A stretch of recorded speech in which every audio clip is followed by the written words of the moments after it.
দক্ষিণ কলকাতার টালিগঞ্জ অঞ্চলে টালিগঞ্জ লেকের কাছে একটি বিখ্যাত পুজো হচ্ছে শিব মন্দির দুর্গোৎসব কমিটির পুজো।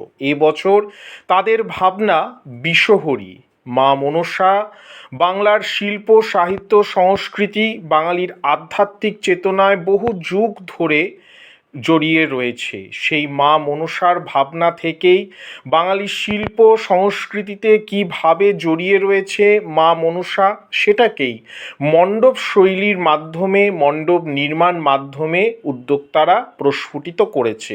সেখানে যেরকম রয়েছে বাঁকুড়ার যে সকল মনসা ঘট রয়েছে এবং মনসা চালি রয়েছে, সেগুলো দিয়েও সাজানো হয়েছে। পাশাপাশি মণ্ডপের মধ্যে মা মনসার থান তৈরি করা হয়েছে, যা আমরা রাঢ় বাংলায় দেখে অভ্যস্ত।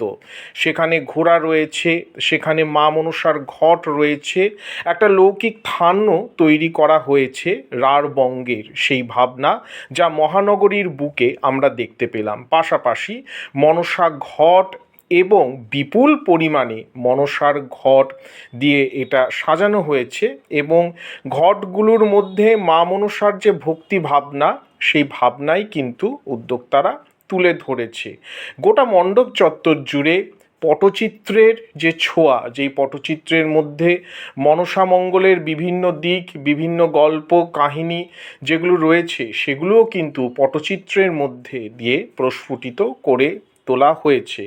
মহানগরীর বুকে দাঁড়িয়ে এমন একটা দুর্লভ দৃশ্য দেখা, যা বাংলার লোকসংস্কৃতিকে তুলে ধরে, তা কিন্তু খুবই বিরল এবং উদ্যোক্তারা অবশ্যই কর্নিশযোগ্যর মতনই কাজ করেছে। পাশাপাশি মনসা মঙ্গলের যে সকল কাহিনী রয়েছে, সেই কাহিনীও কিন্তু লিপিবদ্ধ করা হয়েছে মণ্ডপের গায়ে এবং বিশাল মনসা ঘট, প্রচুর পরিমাণে মনসা ঘট দিয়ে মণ্ডপের উপরিভাগটা কিন্তু তৈরি করা হয়েছে।